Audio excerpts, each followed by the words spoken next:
हाँ जी दोस्तों, ਤੁਹਾਨੂੰ मैं ਨਵੀਆਂ ਤਬਦੀਲੀਆਂ ਦੱਸਣਾ। ਅੱਜ ਆਪਣਾ ਲਾਹੌਰ ਮੌਜੂਦ ਆ ਮਿਲਰ ਫੈਕਟਰੀ ਦੇ ਅੰਦਰ। ਕੰਪਨੀ ਨੇ 385 ਸਾਦੇ ਦੇ ਵਿੱਚ ਆ ਇੱਕ ਆ ਜਿਹੜੀਆਂ ਲੈਂਕਾਂ ਸਨ, ਲੋਅਰ ਲੈਂਕ ਜਿਹੜੀ ਇਹ ਅੱਗੇ ਟੁੱਟ ਜਾਂਦੀ ਸੀ, ਇੱਥੋਂ ਚਿਮਟੇ ਜਿਹੜੇ ਹਨ ਇਹ ਤਬਦੀਲ ਕਰ ਦਿੱਤੀ, ਇਹਨਾਂ ਲੋਹੇ ਦਾ ਕਰ ਦਿੱਤਾ, ਮਜ਼ਬੂਤ ਕਰ ਦਿੱਤਾ, ਚੂੜੀਆਂ ਦੋ ਪਾਸੇ ਦੇ ਛੜੀਆਂ ਟਾਪ ਲੈਂਕ ਬਹਿਰ ਭਾਈ ਲੋਹੇ ਦੀਆਂ ਅੱਗੇ ਵੀ ਆਉਂਦੀਆਂ, ਹੈਵੀ ਕਰ ਦਿੱਤੀਆਂ, ਹੈਵੀ ਕਰ ਦਿੱਤੀਆਂ ਨੇ, ਉਹ ਬਿਲਕੁਲ ਹੀ ਹਲਕੀਆਂ ਸਨ। ਇਹ ਦੋਵੇਂ ਐਡਜਸਟੇਬਲ ਹੋ ਗਈਆਂ। ਹਾਂਜੀ, ਇਹ ਜਿਸ ਤਰ੍ਹਾਂ ਜਿਹੜੀ ਸਾਈਡ ਮਰਜ਼ੀ ਵੀ ਹੋਵੇਗੀ ਦਿਖਾ ਲਓ, ਨਿੱਪਲ ਲੱਗੇ ਨੇ, ਜਿੱਧਰੋਂ ਮਰਜ਼ੀ ਤੁਸੀਂ ਆਪਣਾ ਉੱਤੇ ਜਾਂ ਥੱਲੇ ਕਰੋਗੇ ਬਰਾਬਰ ਕਰ ਸਕਦੇ ਹੋ। ਅੱਗੇ ਇੱਕ ਹੀ ਇਹਦੀ ਵੀ ਬਦਲ ਗਈ ਆ। ਹਾਂਜੀ, ਇਹਦੀ ਵੀ ਟਾਪ ਲੈਂਕ ਉਹੀ ਚੀਜ਼ ਆ।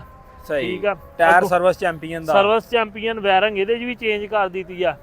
ਤੇ ਆਪਣਾ ਇਹਨੂੰ ਮੀਟਰ ਕਿੰਜਦਾ ਵਾ, ਇਹਨੂੰ ਸਾਦੇ ਮੀਟਰ ਜੇ ਕੰਪਨੀ ਦਾ ਕਹਿਣਾ ਹੈ ਕਿ ਅਸੀਂ 2026 ਦੇ ਵਿੱਚ ਜਾ ਕੇ ਨਾ ਇਹਨੂੰ ਵੀ ਡਿਜੀਟਲ ਮੀਟਰ ਲਾ ਦਾਂਗੇ, ਲੇਕਿਨ ਹਾਜ਼ਰ ਮੌਕਾ ਸਿਰਫ ਡਿਲੈਕਸ 385 ਨੂੰ ਲਾ ਗਏ ਤੇ ਚੈੱਕ ਕਰਾਏ ਗਏ ਨੇ। ਔਰ ਇਹ ਵਾਇਰਿੰਗ ਇਹਦੇ 'ਚ ਵੀ ਚੇਂਜ ਕਰ ਦਿੱਤੀ ਆ, ਬੋਤਲ ਇਹਨੂੰ ਵੀ ਲਾ ਦਿੱਤੀ ਆ। ਸਹੀ, ਉਹ ਲਾਟੂ ਜਾਂ ਇਹਦੇ ਤੇ ਵੀ ਲਾਇਆ ਵਾ, ਦਿਖਾਓ ਉਹ ਸਾਰਾ ਕੁਝ ਸਿਰਫ ਡਿਜੀਟਲ ਮੀਟਰ ਕੱਢ ਕੇ ਇਹਨੂੰ ਬਕਾਇਆ ਸਾਰੀਆਂ ਤਬਦੀਲੀਆਂ ਜਿਹੜੀਆਂ 2026 ਚ ਹਰ ਮਾਡਲ 'ਚ ਕਰ ਦਿੱਤੀਆਂ। ਵਾਇਰਿੰਗ ਲਾਟੂ ਛਾਟੂ ਸਾਰੇ ਹੀ ਆ ਜਿਹੜੇ ਫਿਲਟਰ ਨੇ, ਇਹ ਜਿਹੜੇ ਨੇ 에ਅਰ ਇੰਜਨ ਦਾ 에ਅਰ ਜਿਹੜਾ ਸੀ, ਹਵਾ ਜਿਹੜੀ ਬਾਹਰ ਨਿਕਲਦੀ। ਛੋਟੇ ਮਾਡਲਾਂ ਦੇ ਅੰਦਰ ਕੁਝ ਛੋਟੇ ਮਾਡਲਾਂ 'ਚ ਵੀ ਜਿਹੜੀਆਂ ਨਾ ਉਹੀ ਚੀਜ਼ਾਂ ਨੇ, ਬੋਤਲਾਂ ਲੱਗੀਆਂ ਜੇ। ਹਾਂਜੀ, ਵਾਇਰਿੰਗ ਚੇਂਜ ਕਰ ਦਿੱਤੀ ਆ। ਇਹਨਾਂ ਦਾ ਟੈਬਟ ਕਵਰ ਵੀ ਇਹਦੇ ਚੇਂਜ ਹੋਇਆ। ਹਾਂਜੀ, ਟੈਬਕ ਇਹਦੇ 'ਚ ਵੀ ਕਵਰ ਚੇਂਜ ਕਰ ਦਿੱਤਾ ਜ਼ਬੈਰ ਭਾਈ ਹੁਣ। ਹਾਂਜੀ, ਇਹਦੇ 'ਚ 4 ਨਟ ਲੱਗੇ ਕਿ 2 ਹਨ। ਲੀਕੇਜ ਹਟ ਜੇਗੀ। ਹਾਂਜੀ, ਹੁਣ ਪੂਰਾ ਪ੍ਰੈਸ਼ਰ ਉੱਤੇ ਉਹ ਰੇਸ ਵਾਲੀ ਮੁੱਠੀ ਜੀ ਵੀ ਐਕਸਚੇਂਜ ਨਹੀਂ ਹੋਗੀ। ਹਾਂਜੀ, ਇਹ ਰੇਸ ਵਾਲੀ ਮੁੱਠੀ ਇੱਕ ਲਾ ਦਿੱਤੀ ਹੈ ਨਵੀਂ।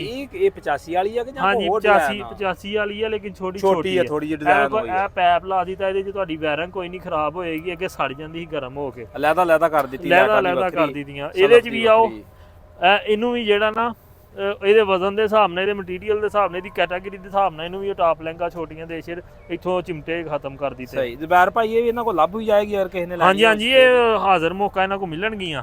ਇਹ ਮਾਡਲ ਜਿੱਦਾਂ ਹੀ ਮਾਰਕੀਟ 'ਚ ਆਉਂਦਾ ਨਾ ਆਏਗਾ ਫਿਰ ਮਿਲੇਗੀ, ਇਹ ਮਿਲਣਗੀਆਂ। 260 ਦੇ ਅੰਦਰ ਕਿੰਨੀ ਇੱਕ ਤਬਦੀਲੀ? 260 'ਚ ਵੀ ਉਹੀ ਸੇਮ ਚੀਜ਼ ਆ, ਚਿਮਟੇ ਬਦਲੇ ਨੇ, ਵਾਇਰਿੰਗ, ਬੋਤਲ। ਠੀਕ ਆ, ਕੁਝ ਬਿਹਤਰੀਆਂ ਤਾਂ ਕਹਿ ਹੀ ਸਕਦੇ ਆ ਨਾ। ਹਾਂਜੀ ਹਾਂਜੀ, ਚੰਦ ਬਿਹਤਰੀਆਂ ਨੇ, ਬੜੀਆਂ ਨੇ। ਹੁਣ ਇਹ ਬੜੀ ਬਿਹਤਰੀਨ ਚਿਮਟਿਆਂ ਵਾਲੀ, ਇਹ ਬੜੇ ਟੁੱਟਦੇ ਨੇ, ਕੰਮ ਸੋਹਣਾ ਲੱਗਦਾ। ਹਾਂਜੀ, ਉਹ ਮੁੱਠੀ ਲਾ ਦਿੱਤੀ ਗਈ ਜੇ। ਔਰ ਇੱਧਰ ਵੀ ਆ, ਤੁਸੀਂ ਦੇਖ ਸਕਦੇ ਇਹਨੂੰ ਚੀਜ਼। ਠੀਕ, ਤੇ ਇਹਨਾਂ ਤਬਦੀਲੀਆਂ ਕੀਤੀਆਂ ਸਾਰੇ ਮਾਡਲਾਂ 'ਚ। ਸਹੀ।